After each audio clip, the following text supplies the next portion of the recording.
नमस्कार दोस्तों, आज हम शुरू कर रहे हैं मोशन या गति का सेकंड पार्ट। इसके अंदर हम सबसे पहले पढ़ेंगे कि सर्कुलर मोशन किसे कहते हैं या वृत्तीय गति किसे कहते हैं। जैसे नाम से ही पता चल रहा है, वृत्तीय मीनिंग वृत्त जो हमारा होता है ना, सर्कल होता है, उसके पाथ पर यदि कोई मोशन हो रहा है तो वो कैसा होगा, सर्कुलर मोशन होगा। मीनिंग वृत्ताकार मार्ग पर की गई गति को क्या कहते हैं, वृत्तीय गति कहते हैं। या motion on circular path is called circular motion, उसको क्या कहेंगे, सर्कुलर मोशन। मीनिंग जैसे कोई भी बॉडी यदि सर्कल का रास्ता क्या है अपना रही है, उसके ऊपर जो ये गति हो रही है, जो ये मोशन हो रहा है ना, वो कौन सा होता है, हमारे पास सर्कुलर मोशन होता है। कहता है कि यूनिफॉर्म सर्कुलर मोशन किसे कहेंगे, मीनिंग एक समान वृत्तीय गति किसे कहेंगे। कहता है कि motion on off body on circular path, meaning जो हमारी वस्तु है वो क्या कर रही है, गति कर रही है सर्कुलर पाथ पर इसमें कंडीशन क्या है, विद कांस्टेंट स्पीड। मीनिंग उसकी स्पीड है वो क्या रह रही है, एक समान रह रही है, मीनिंग चेंज नहीं हो रही, बदल नहीं रही। तो वो क्या होगी, हमारे पास यूनिफॉर्म सर्कुलर मोशन होगा। उसको क्या बोलेंगे, एक समान वृत्तीय गति बोलेंगे, जिसके अंदर क्या होगा। वैसे ये तो देखो सर्कुलर मोशन तो नाम से ही पता लग रहा है कि सर्कल के अंदर यूनिफॉर्म का मीनिंग होगा कि यदि वो जो उसकी स्पीड है ना वो क्या रहे, कांस्टेंट रहे, बदले ना टाइम के साथ, ठीक है। तो वो क्या हो जाएगा, हमारे पास यूनिफॉर्म सर्कुलर मोशन हो जाएगा।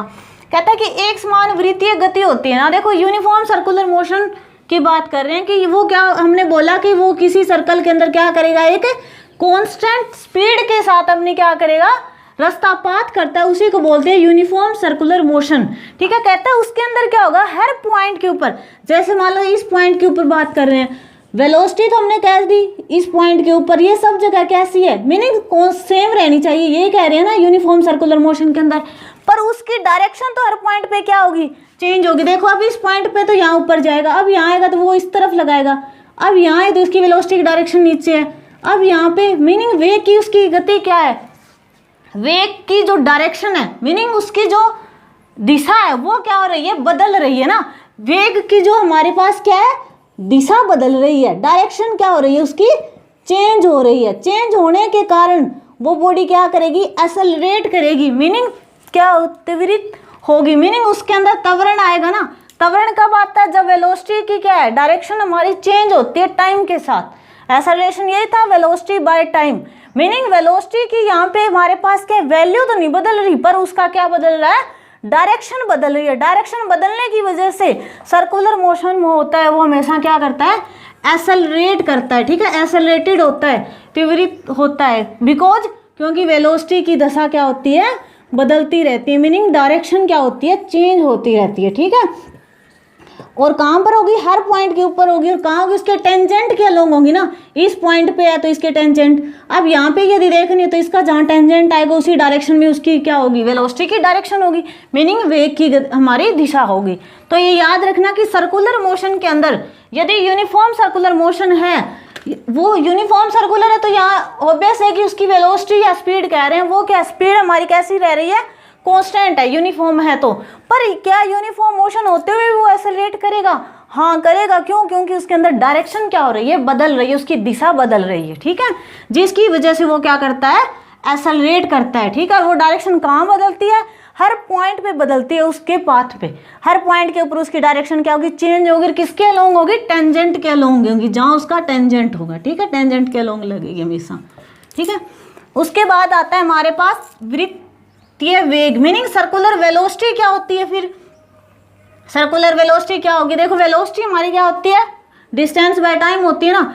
वहाँ पे लीनियर की बात करते हैं, अब सर्कुलर की बात कर रहे हैं, तो इसके अंदर क्या होगी, जितना उसका क्या होगा, सर्कल के अंदर जो पाथ होगा, मीनिंग एंगुलर डिस्प्लेसमेंट जो होगा ना उसका, क्योंकि वेलोसिटी थी डिस्प्लेसमेंट बाय टाइम, मीनिंग विस्थापन बटे समय था, तो यहाँ पे एंगुलर विस्थापन बाय में क्या आ जाएगा, टाइम।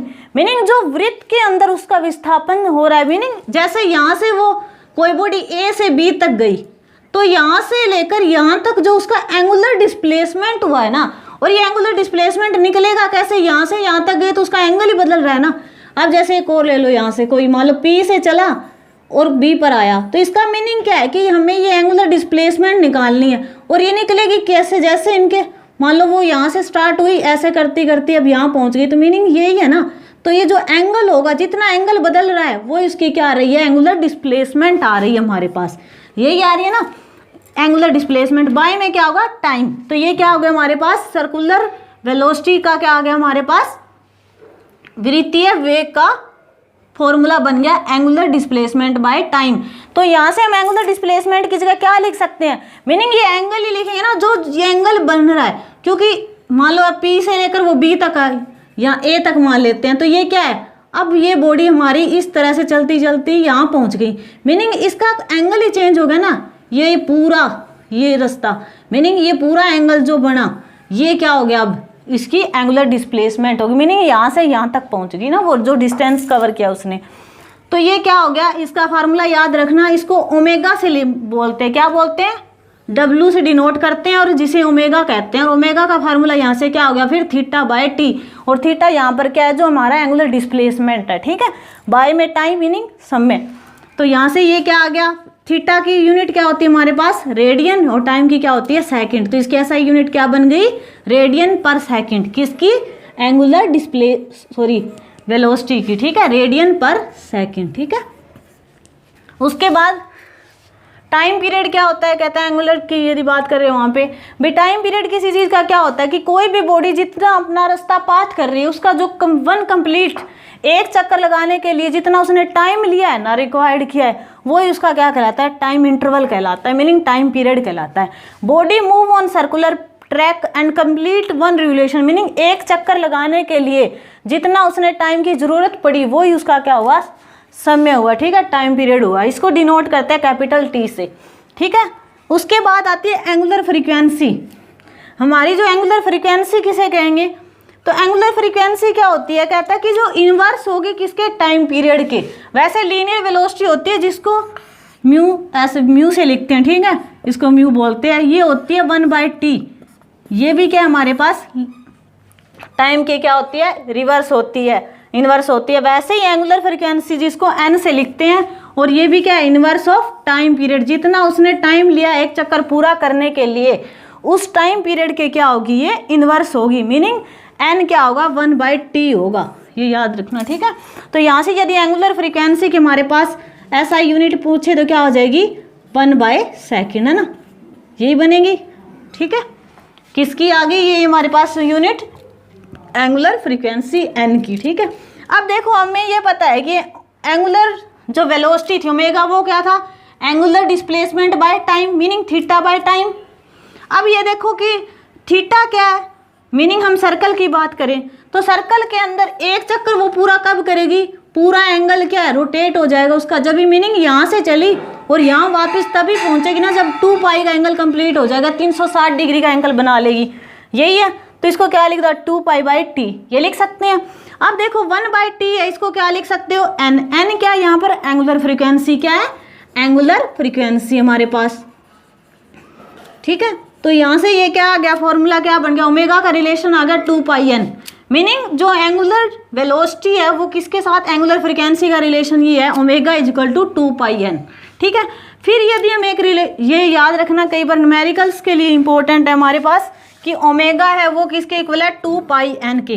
तो वो क्या करेगा, या तो तुम्हें कह देगा नंबर ऑफ चक्कर्स दे देगा कि रिवोल्यूशन इतने चक्कर लगाने का इतना टाइम लगा, मीनिंग टाइम पीरियड दे देगा। टाइम पीरियड दिया होगा तो यहाँ से क्या लिख सकते हो, टाइम की ये क्या बन जाएगा, एंगुलर फ्रीक्वेंसी निकाल सकते हो यहाँ से, ठीक है, ओमेगा निकाल सकते हैं, एंगुलर वेलोसिटी निकाल सकते हो 2π/t, टी की वैल्यू रख के। या फिर कहेगा कि एंगुलर फ्रीक्वेंसी दे रखी है हमें, एंगुलर फ्रीक्वेंसी दी हो तो ओमेगा निकाल सकते हो, ओमेगा दिया हो तो एंगुलर फ्रीक्वेंसी निकाल सकते हो, ठीक है ना। तो ये याद रखना फॉर्मूला, ठीक है। इसके अंदर ओमेगा हमारा क्या है, एंगुलर वेलोसिटी, क्या है, एंगुलर वेलोसिटी, वृत्तीय वेग, ठीक है, एंगुलर फ्रीक्वेंसी, ठीक है, एंगुलर फ्रीक्वेंसी। इसके बाद एक रिलेशन है रेखीय वेग, मीनिंग जो लीनियर वेलोसिटी होती है v, डिस्प्लेसमेंट बाय टाइम, उसका रिलेशन दे रखा है हमारे पास एंगुलर वेलोसिटी के साथ, मीनिंग किसके साथ निकाल रहे हैं हम, वृत्तीय वेग के साथ रिलेशन निकाल रहे हैं, रेखीय वेग का और लीनियर उसका वृत्तीय वेग का। तो देखो लीनियर वेलोसिटी क्या होती है, distance by displacement by time, यही होता है ना, ठीक है, डिस्प्लेसमेंट बाय टाइम, विस्थापन बाय टाइम, यही होगा यहाँ पे।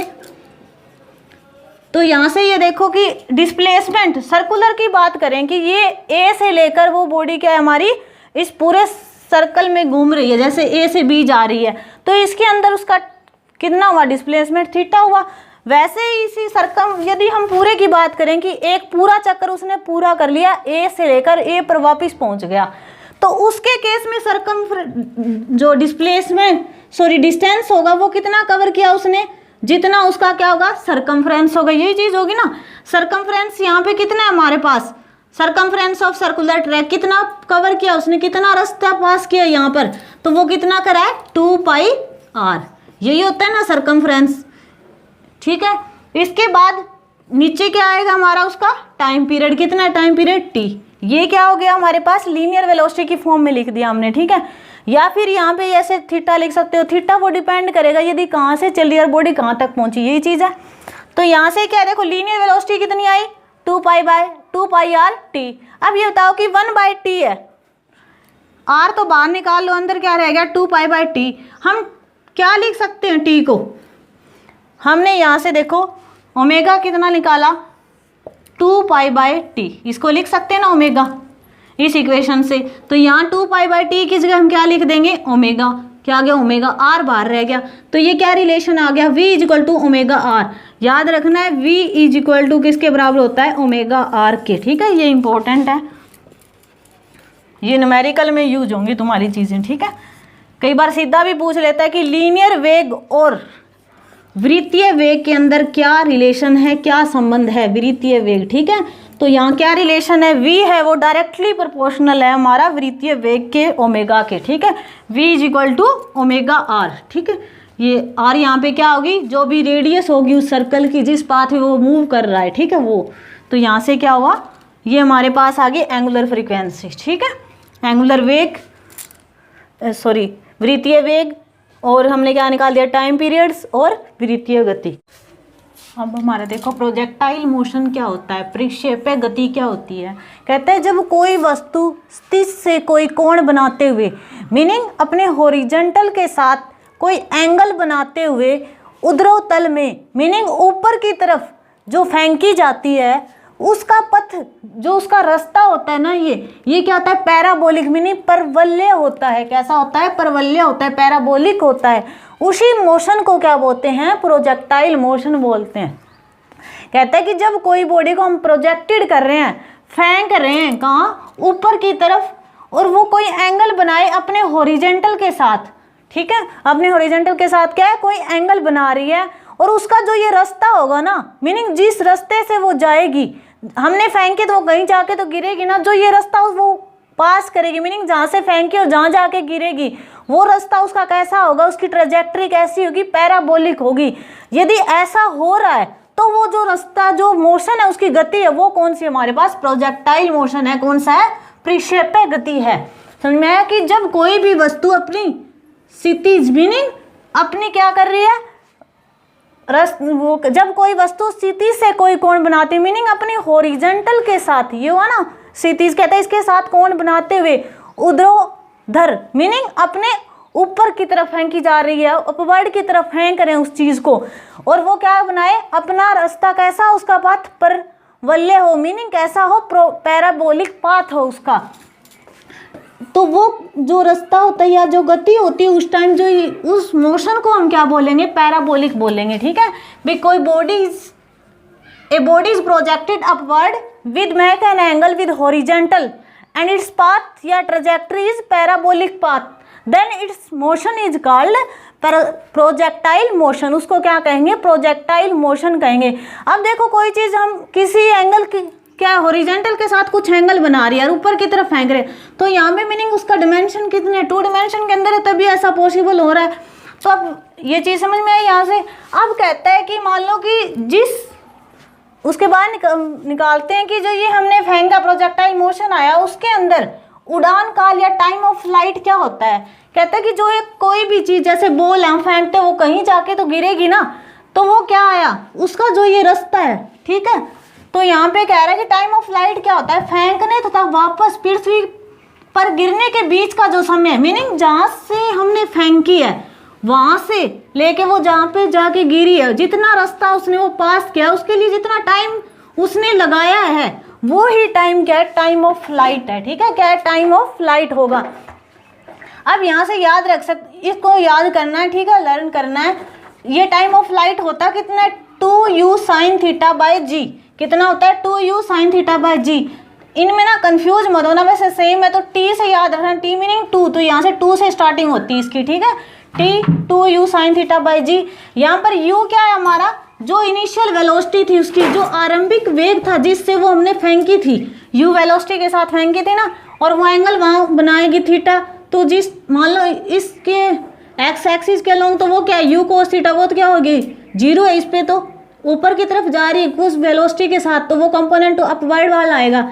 अपवर्ड का कंपोनेंट कौन सा है, u sin थीटा ना हमारे पास, तो u sin थीटा। ये आया कैसे, कहता है कि जो टाइम है यहाँ पे देखो क्या होगा उसका, एक तो वो हायर पॉइंट तक गई h तक, मीनिंग हमने कोई बॉल फेंके, वो किसी हाइट पे जाने के बाद रुकेगी, या कह सकते हैं कि मैक्सिमम हाइट आने के बाद वो नीचे तो आएगी ना, मीनिंग जो मैक्सिमम हाइट उसकी आई है वहां पर वो बॉडी क्या हुई, मीनिंग रुक गई ना, वेलोसिटी वहां पे उसकी कैसी हो गई, 0 हो गई। मीनिंग जिस पॉइंट पे वेलोसिटी क्या हो जाती है, 0 हो जाती है, वही उसकी क्या होती है, मैक्सिमम हाइट होती है किसी भी प्रोजेक्टाइल मोशन के अंदर। कहता है कि टी होता है वो टाइम ऑफ एसेंट, मीनिंग जो टाइम उसने, जिससे हमने फेंकी पॉइंट से लेकर मैक्सिमम हाइट तक जो पहुंचती है, जो ये टाइम लगता है ना मैक्सिमम हाइट तक पहुंचने का, उसको बोलते हैं टाइम ऑफ एसेंट। ठीक है, बॉडी का जो क्या, जहां से हम फेंक रहे हैं इनिशियल से लेकर मैक्सिमम हाइट तक पहुंचने का जो समय होता है, उसको बोलते हैं टाइम ऑफ एसेंट। वो कितना आएगा, अब ये देखो, वैसे हमारे पास एक्सेलरेशन क्या होता है, वेलोसिटी बाय टाइम, यही होता है ना, change in velocity by time, यही है। तो यहाँ पे देखो कि वैसे हमारे पास किस वेलोसिटी से हमने फेंका था, u से, पर इसका कंपोनेंट कौन सा आएगा, अपवर्ड की तरफ। इसमें हमारे पास जो वर्टिकल के अंदर आएगा वो कौन सा आएगा, u sin थीटा वाला कंपोनेंट आएगा ना, q cos वाला क्या है, एक्स एक्सिस के अलोंग जा रही है, यहाँ पर तो हमारी उसकी वेलोसिटी 0 ही थी, रुक जाएगी वो वापस वहीं आने के बाद, तो इस मोशन अपवर्ड की तरफ है, तो इसका कंपोनेंट कौन सा आएगा, वेलोसिटी का, वेलोसिटी चेंज हो रही है, u sin थीटा ही हो रही है ना। बाय में क्या आ रहा है, टाइम, टाइम हमें निकालना है, तो t इधर लिया और नीचे क्या आएगा, एक्सेलरेशन। अब बताओ कि जब हम चीज़ को ऊपर फेंकते हैं उस टाइम बॉडी एक्सेलरेट करते हैं, किसकी वजह से, ड्यू टू ग्रेविटी की वजह से ना। तो यहाँ पे एक ही जगह क्या आ जाएगा, जी, यही आएगा ना, ये बन गया हमारे पास टाइम ऑफ एसेंट। ठीक है, वैसे ही प्लस देखो ये टी क्या बोला हमने, फेंकने का और पृथ्वी तक वापस आने के लिए, मतलब ये क्या हुआ, टोटल टाइम हो गया ना, जो फेंकी हमने वहां से लेकर वापस धरती पर गिर रही है उसके बीच का जो समय, मीनिंग मैक्सिमम हाइट तक पहुंची, वहां से पहुंचने के बाद वो नीचे गिरी, इन दोनों का जो ये टाइम होगा वही टाइम ऑफ फ्लाइट था, ये तो हमने बता दिया। अब ये भी निकाल सकते हो ना, सेम इसके अंदर भी तो यही है, इसके अंदर यहाँ पे जो v होगी, v cos वाली तो 0 हो गई v इस वेलोसिटी पर। अब किसकी वजह से, इसका जो नीचे वाला कंपोनेंट आएगा उसकी वजह से आती जाएगी ना चेंज, तो ये क्या आएगा, v sin का कंपोनेंट काम करेगा, तो यहाँ भी वो सेम क्या कितनी निकल जाएगी, u sin theta by g। Meaning time of descent है क्या, मैक्सिमम से ग्राउंड तक पहुंचने के लिए जो टाइम लगा वो टाइम ऑफ डिसेंट है। अब देखो time of ascent plus time of descent क्या बन गया, टोटल टाइम ऑफ फ्लाइट बन गया, जो कितना है, 2u sin थीटा बाय जी। ये याद रखना है, ठीक है, ये जरूरी है, ये इतने इम्पोर्टेंट नहीं है तुम्हारे लिए समझने के लिए, अपने जो कॉम्पिटिटिव एग्जाम है उनके लिए। तो यहाँ पे सिर्फ याद रखना टाइम ऑफ फ्लाइट कितना होता है, 2u sin थीटा जी। ठीक है, याद। उसके बाद इनके बेस्ड न्यूमेरिकल्स आते हैं हमारे पास। अब उसके बाद ये देखो कि जब कोई भी बॉडी है हमारी वो मोशन कर रही है, जब वो स्टार्ट हुई, इनिशियल वेलोसिटी को उसकी थी u वेलोसिटी हमने दी, जिससे हमने फेंका उस चीज़ को, बॉल को फेंका या किसी चीज़ को u वेलोसिटी से फेंका, तो उस टाइम उसके अंदर क्या है, नो एक्सेलरेशन, कोई एक्सेलरेशन नहीं था हॉरिजॉन्टल डायरेक्शन में, इस डायरेक्शन के अंदर, मीनिंग वो रेस्ट पे थी ना। बट क्या होता है, जैसे जैसे वो ऊपर जा रही है, मीनिंग उसके अंदर क्या हो रहा है, वर्टिकल डायरेक्शन के अंदर वो मूव कर रही है, किसके साथ, कांस्टेंट एक्सेलरेशन के साथ। वहां पे जो एक्सेलरेशन होगा वो किसकी वजह से होगा, ग्रेविटी की वजह से होगा ना, ड्यू टू ग्रेविटी। हर पॉइंट पे देखो, ये तो है नहीं कि ग्रेविटी की वैल्यू जो एक्सेलरेशन ड्यू टू ग्रेविटी होता है वो चेंज होता है, वो तो 9.8 यही होता है ना, कहता है वो हर पॉइंट पे कैसा रहता है, सेम रहता है। तो यहाँ पे क्या हुआ, एक्सेलरेशन तो है पर ड्यू टू ग्रेविटी है, जिसकी वजह से ये क्या हुआ, वर्टिकल डायरेक्शन के अंदर क्या रहेगा, कांस्टेंट रहेगा ना हमारा, तो बॉडी क्या एक्सेलरेट तो करेगी, ठीक है। तो कहते हैं प्रोजेक्टाइल मोशन है वो हमें क्या बताएगा, इस चीज से ये पता डिस्क्राइब क्या बता रहा है कि हॉरिजेंटल मोशन होगा वो तो कैसा होगा, कांस्टेंट वेलोसिटी के साथ होगा हॉरिजेंटल के अंदर, ठीक है भाई। एक ही जो भी उसकी वेलोसिटी है वो ही रहेगी सेम, जैसे जीरो थी तो जीरो ही रही है। वर्टिकल के अंदर मोशन तो है पर उसके अंदर ऐसा रिलेशन कैसा होगा, कांस्टेंट होगा, और वो किसकी वजह से होगा, ड्यू टू ग्रेविटी की वजह से, ठीक है। अब यहाँ पे देखो वेलोसिटी इसकी v कुछ यहाँ पे होगी, यहाँ पे v कोस, ये जितना एंगल मतलब बनाते ही जाएंगे वो ही आएगा ना, पर ये हर पॉइंट पे किस ऐसा रिलेशन ड्यू टू ग्रेविटी कैसा रहेगा, सेम रहेगा, कांस्टेंट रहेगा ऐसा रिलेशन जो आएगा, ठीक है। अब वेलोसिटी तो यहाँ बदलती जा रही है ना, यहाँ पे आके उसकी जीरो हो जाती है, फिर दोबारा वो चेंजेस आता जाता है, ठीक है, उस चीज़ के अंदर याद करने के लिए। फिर है उसके बाद मैक्सिमम हाइट किसे कहते हैं, मीनिंग जो ये प्रोजेक्टाइल हम फेंका है उसकी मैक्सिमम हाइट कितनी होगी, कहते हैं कि मैक्सिमम हाइट कितनी होगी जहाँ पर हमारी उसकी फाइन वेलोसिटी कैसी हो जाएगी, जो भी बॉल या कोई भी प्रोजेक्टाइल कोई बॉडी हमने फेंकी है, प्रोजेक्ट की है, कहता है वो एक पॉइंट पे आके क्या हो जाती है, रुक जाती है, उसके बाद वो नीचे वापस आना शुरू करती है। जिस पॉइंट पर वो रुकी थी, मीनिंग जहाँ वेलोसिटी उसकी क्या हो गई थी, जीरो हो गई थी, उस हाइट को क्या बोलेंगे, मैक्सिमम हाइट बोलेंगे, उस तक के बीच की जो दूरी होगी, मीनिंग मैक्सिमम वर्टिकल डिस्टेंस। कहता है कि ये जो मैक्सिमम वर्टिकल डिस्टेंस होगी ना, जिस पॉइंट पर हमारी वेलोसिटी जीरो हो जाती है, तो वो ही क्या कहलाती है, हाइट हमारी, वो डिस्टेंस क्या कहलाती है, मैक्सिमम हाइट कहलाती है, किसकी, प्रोजेक्टाइल की, ठीक है। और ये कितनी होती है, u square sine square theta by g, ठीक है, इसको याद रखना कि हाइट कितनी होती है, u square sine square theta g. U यहाँ हर जगह क्या है, हमारी इनिशियल वेलोसिटी है, आरंभिक वेग है, ठीक है, क्या है, आरंभिक वेग, जिससे हमने फेंकी थी बॉल को या किसी भी चीज़ को जब फेंक रहे, ठीक है, वेग, आरंभिक वेग, ठीक है। कितना हाइट के लिए क्या होगी, you square sine square theta by में जी, थीटा यहाँ हर जगह क्या आएगा, जो भी एंगल उसने बनाया है हॉरिजेंटल के साथ, ठीक है। अब यहाँ याद रखना एच हाइट, हाइट क्या होती है, मीनिंग सब दोनों में ऊपर आएगा टू, ठीक है, हाइट के ऊपर आएगा यू स्क्वायर और साइन स्क्वायर थीटा, इसके अंदर क्या है, टू आ गया सिर्फ, ठीक है। उसके बाद आता है रेंज, पारस। पारस क्या होता है, कहता है कि जो भी हमने यहाँ से जैसे कोई बॉल फेंकी, वो क्या हुई, इस तरह का रास्ता पाथ करते हुए, प्रोजेक्ट पैराबोलिक पाथ करते हुए पी पर पहुंच गई। कहता है कि ये इन दोनों के बीच की जो डिस्टेंस है ना, कौन सी, जो वर्टिकल डिस्टेंस है, जहां से स्टार्ट हुई और जहां आके वो गिरी, जो ये वर्टिकल डिस्टेंस है वो ही क्या है, रेंज है हमारे पास, क्या है, पारस है, ठीक है, प्रास, सॉरी, ठीक है, ये क्या है, प्रास है, हमारे पास रेंज है। कहता है जितनी स्थिर दूरी तय है, मीनिंग टोटल हॉरिजेंटल डिस्टेंस जो कवर की है बॉडी ने टोटल टाइम ऑफ फ्लाइट के अंदर, मीनिंग जितना टोटल ऑफ टाइम फ्लाइट का उसका था, उसके अंतर्गत जो उसने क्या है, डिस्टेंस कवर किया है हॉरिजेंटल डायरेक्शन के अंदर, वो ही डिस्टेंस क्या कहलाएगी, रेंज कहलाएगी। वो कितनी आएगी, u square sine two theta g. अब यहाँ पे ध्यान रखना, इसके अंदर रेंज में क्या आएगा, यू के ऊपर स्क्वायर और साइन के साथ टू थीटा, ठीक है। इसमें बस अपने दिमाग के लिए याद करने के लिए भी, थीटा देखो यहाँ से भी शुरू हुआ, जब गिरी तब भी थीटा, तो दो थीटा हो गए ना, याद करने के लिए यहाँ याद रखना टू थीटा, ठीक है। यहाँ पे साइन टू थीटा सिर्फ रेंज में आता है कि उस टाइम दो एंगल बनते हैं ना, ये याद करने के लिए। इसके अंदर नीचे भी जी, तीनों में जी नीचे है, बस यहाँ पे यू स्क्वायर होगा रेंज वाले में, हाइट वाले में दोनों में स्क्वायर होगा, और उसमें किसी में भी स्क्वायर नहीं है, ठीक है। ये याद करने हैं तीनों चीज़ कि टाइम क्या होता है, टाइम ऑफ फ्लाइट कितना होता है, हाइट कितनी होती है और रेंज कितनी होती है हमारे पास। फिर देखो रेंज वाले में कहता है कि ये रेंज मैक्सिमम कब होगी, मतलब ज़्यादा दूरी कब करेगा वो, ये एंगल कितना हो कि ये ज़्यादा दूर जाए, भी किस एंगल से चीज़ को फेंकेंगे वो ज़्यादा दूरी तक कवर करे। तो इसके लिए याद रखना कि ये 45 का एंगल जब आएगा ना, 45 डिग्री का होगा, जब ये मैक्सिमम डिस्टेंस तक हम चीज़ को फेंक सकते हैं। मीनिंग किसी बॉल को हमने दूर फेंकने आता ना, तो वो क्या करना पड़ेगा, 45 डिग्री एंगल के साथ फेंकनी पड़ेगी। वो निकलेगा कैसे, देखो साइन थीटा होता है वो मैक्सिमम कितने पे, मैक्सिमम वैल्यू क्या होती है साइन की, 1 ही होती है ना, -1 से लेकर ये किसके बीच में लाई करता है, 1 के बीच में लाई करता है ना, जो एंगल होता है हमारा। मिनिमम तो -1 हो सकता है और मैक्सिमम कितना हो सकता है, 1 हो सकता है। तो ये बताओ कि 1 मैक्सिमम कितना होता है, साइन 0 तो 0 होता है, साइन 90 कितना होता है, 1 होता है ना, साइन 91 होता है हमारे पास। मीनिंग जब एंगल 90 डिग्री होगा तो साइन थीटा मैक्सिमम होगा।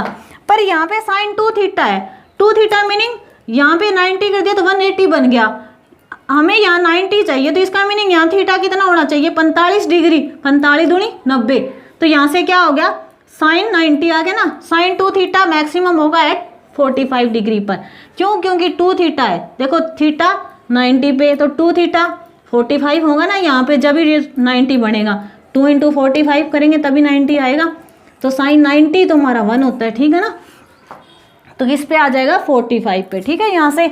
अब उसके बाद कहता है कि ये रेंज है वो हमारी सेम रहेगी किसके इस एंगल पर, साइन थीटा और साइन 90 माइनस थीटा, यदि 90 में से कुछ एंगल घटा दें तो उसके ऊपर भी ये रेंज कितनी आती है, सेम रहती है, कितनी रहेगी u square sine 2 theta by g, ठीक है। ये थे प्रास मीनिंग हमारी रेंज, ये इंपॉर्टेंट है, इनके बेस्ड न्यूमेरिकल्स होते हैं तो इनके लिए ये फार्मूले ज़रूरी है, इनको याद करना, ठीक है। ये थोड़ा बहुत समझ तो आ गया होगी। हमारे पास टाइम ऑफ फ्लाइट क्या होता है, प्रोजेक्टाइल मोशन क्या होता है, टाइम ऑफ फ्लाइट या कह सकते हो मैक्सिमम हाइट क्या है, टाइम ऑफ फ्लाइट कितना है, हाइट कितनी है और रेंज क्या होती है, ठीक है। थैंक्स, मिलते हैं नेक्स्ट वीडियो के अंदर कुछ नए कंटेंट के साथ। Thanks again.